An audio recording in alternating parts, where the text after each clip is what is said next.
स्वतंत्रता दिवस था। मल्लू मिठाई वाला अपनी दुकान पर जलेबियां छान रहा था।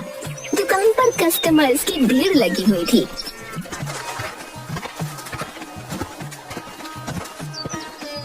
मल्लू भाई, जलेबियाँ कैसे दे रहे हो?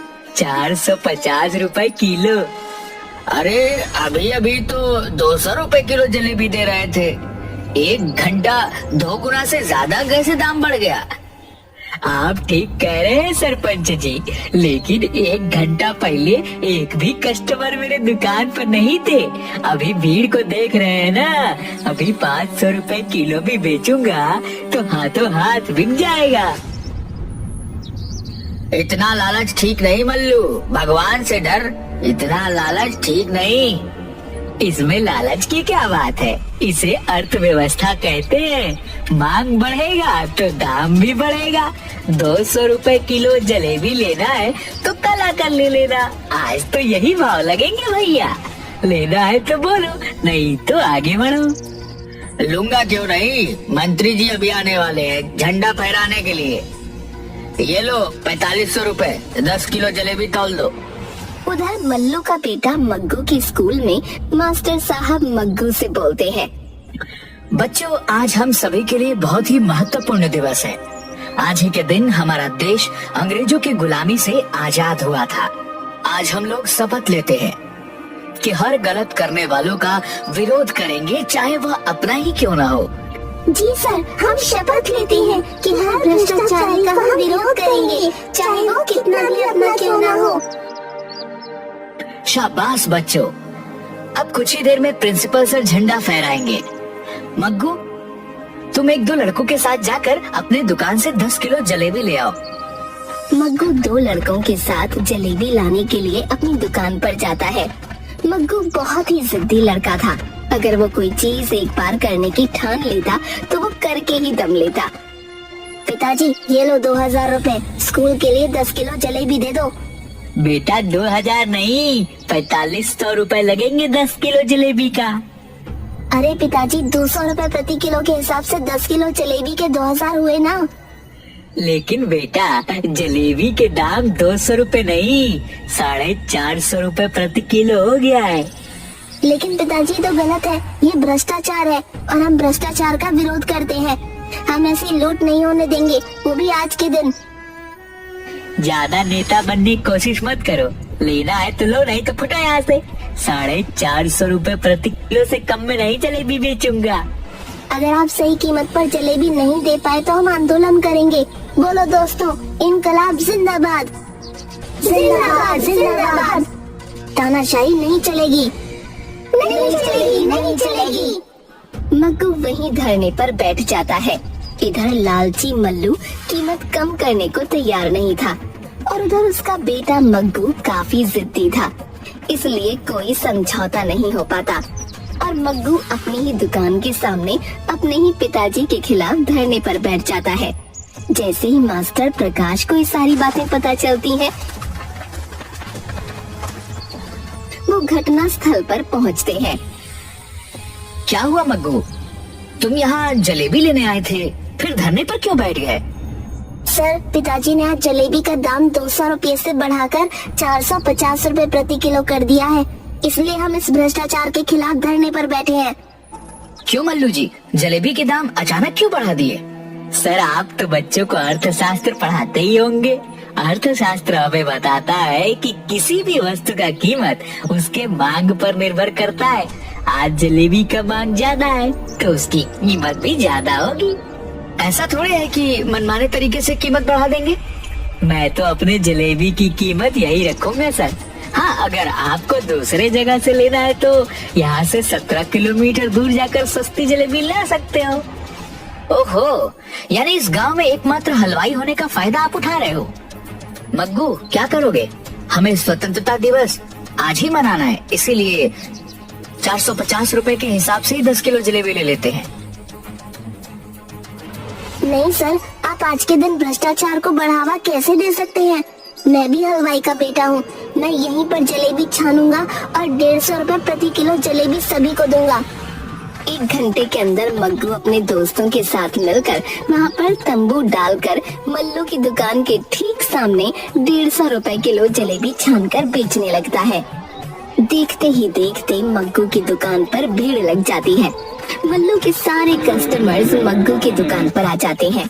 मल्लू का लगभग 1 क्विंटल छानी हुई जलेबी वैसे ही पड़ी की पड़ी रह जाती है। बबली, बबली कहाँ हो? बाहर आओ। देखो अपने लाडले को क्या कर रहा है। अरे क्या हुआ जी, क्यों आसमान सर पर उठाए हो? अपना मग्गू दुकान खोले हुए है और उसकी दुकान पर भीड़ लगी हुई है, तो आपको क्यों जलन हो रही है? सारी दुनिया चाहती है उसका बेटा आगे बढ़े और एक आप हो। सारी दुनिया अपना बेटा को आगे बढ़ते देखना चाहता है, लेकिन यह नहीं कि बाप को पीछे छोड़कर और घाटे में व्यापार चलाकर कोई आगे बढ़े। वह देखो, दाम के दाम जलेबियां बेच रहा है। मेरी 1.5 क्विंटल जलेबियां यूं ही बर्बाद चली जाएंगी, उसको कोई फर्क नहीं पड़ता। अब तुम तो उसे जानते ही हो कि वो कितना जिद्दी है। अगर उसने जिद पकड़ ली तो वो उसे पूरा करके ही रहेगा। और तुम्हें क्या पड़ी थी 2 गुने से ज्यादा दाम पर जलेबियों को बेचने की? मैं कह देती हूँ जी, यही लालच आपको एक दिन कहीं को नहीं छोड़ेगा। आओ आओ चाचा, आओ चाची, आओ भैया और भाभी, आओ दाम के दाम जलेबियाँ खाओ, स्वतंत्रता दिवस धूमधाम से मनाओ। तभी वहाँ से सरपंच जी के साथ मंत्री जी गुजरते हैं। मग्गू की दुकान पर भीड़ देख हुकुमचंद जी, ये आपके गांव में इतनी भीड़ क्यों लगी है? शायद कोई जलेबी की दुकान है, लेकिन ठीक सामने या बड़ी सी जलेबी की दुकान में एक भी आदमी नहीं, ऐसा क्यों? मास्टर जी, मल्लू के दुकान के सामने किसने जलेबी की दुकान खोली है? और उनके दुकान पर भीड़ है, इसके दुकान पर की भीड़ कहाँ गई? सरपंच जी, मल्लू ने अपने जलेबी का दाम दुगना से भी ज्यादा रखा था। उसी के खिलाफ उसका बेटा मग्गू दाम के दाम जलेबियां बेच रहा है, इसीलिए वहाँ पर सारी भीड़ है। वाह, इस युग में इतना अच्छा विचार वाला लड़का। सरपंच जी, मैं उस लड़के से मिलना चाहूंगा।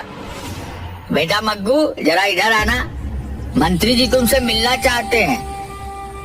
नमस्ते मंत्री जी। मंत्री जी जिंदाबाद जिंदाबाद जिंदाबाद, मग्गू जिंदाबाद जिंदाबाद जिंदाबाद। देखो मल्लू, अपने बेटे से कुछ सीखो, किस तरह लोगों के सेवा के लिए तत्पर है। तुम्हें अपने बेटे पर गर्व होना चाहिए। क्या खाक सीखे?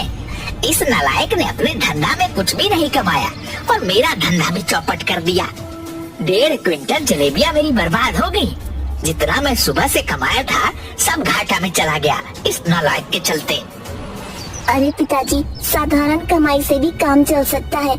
अगर सही कीमत पर आप जलेबियां बेचते तो भी बहुत कमाते, क्योंकि गांव में सिर्फ आप ही एक जलेबी बनाने वाले हैं।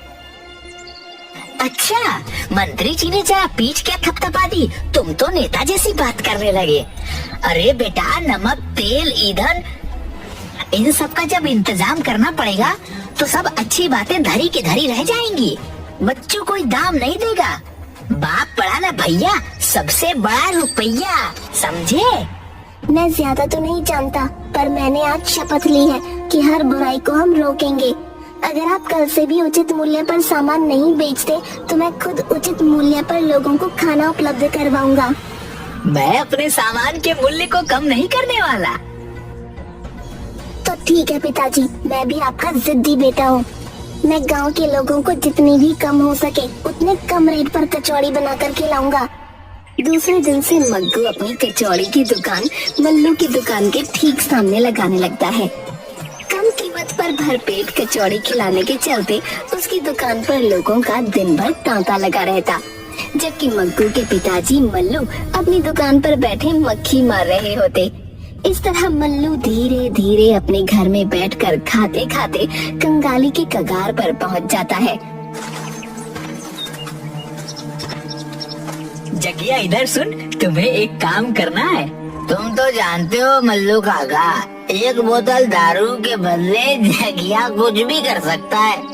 अरे जगिया, मैं तुम्हें 10 दिन फ्री में दारू का बोतल दिलवा दूंगा, लेकिन यह काम सीक्रेट है। किसी को भी मालूम नहीं चलना चाहिए। अरे मल्लू काका, आप काम बोल कर तो देखो, मेरे इस कान से दूसरे कान को खबर नहीं होगी। ये जगिया बेवड़ा का वादा है। तो ठीक है, ये लो जमाल गोटा का पुड़िया, और मग्गू के कचौड़ी में कैसे इसे डालना है ये तुम जानो। आप फिक्र न करो मल्लू काका, बस मेरे हाथ की सफाई देखते जाओ। दूसरे दिन जगिया सुबह सुबह मग्गू की दुकान पर जाता है। मग्गू, मुझे बहुत भूख लगी है, 2 दिन से कुछ खाया नहीं, मुझे कुछ खाने को दो। जगिया, अभी अभी तो दुकान खोलने जा रहा हूँ, इतनी सुबह मैं खाना कहाँ बनाऊंगा? अभी तो सारा इंतजाम ही कर रहा हूँ। थोड़ी देर बाद आना, उसके बाद मैं तुम्हें कचौड़ी खिलाऊंगा। जगिया बेवड़ा है पर मुफ्त खोर नहीं। मैं मुफ्त में खाकर भिखारी नहीं बनना चाहता, मैं काम करके खाना चाहता हूँ। लाओ, मैं कचौड़ी का आटा गूंथ दूं। ये तो अच्छी बात है जगिया, हर आदमी को स्वाभिमानी तो होना ही चाहिए। ये लो, आटा गूंथ दो। जगिया चुपके से आटा गूंथते हुए उसमें जमाल गोटा वाला पुड़िया मिला देता है। उस दिन जितने भी लोग मग्गू की दुकान पर खाना खाने आते हैं, सभी या तो बीमार पड़ जाते हैं या दस्त से उनकी हालत खराब हो जाती है। गांव में हाहाकार मच जाता है। सरपंच जी, मैं ना कहता था कि घटिया सामान इस्तेमाल करने से कभी भी बड़ी घटना घट सकती है। सस्ते सामान का यही नतीजा है। मैं भले ही कुछ ज्यादा कीमत पर खाना खिलाता हूँ, लेकिन मेरे खाने से आज तक गांव में कोई बीमार नहीं पड़ा। वैसी बात नहीं है मल्लू, मग्गू का दुकान खुले हुए आज 6 महीना हो गए। 6 महीनों में ये पहली घटना है। ये तो जांच का विषय है। मैंने पुलिस इंस्पेक्टर धाकड़ सिंह को इसकी जांच के लिए बोल दिया है।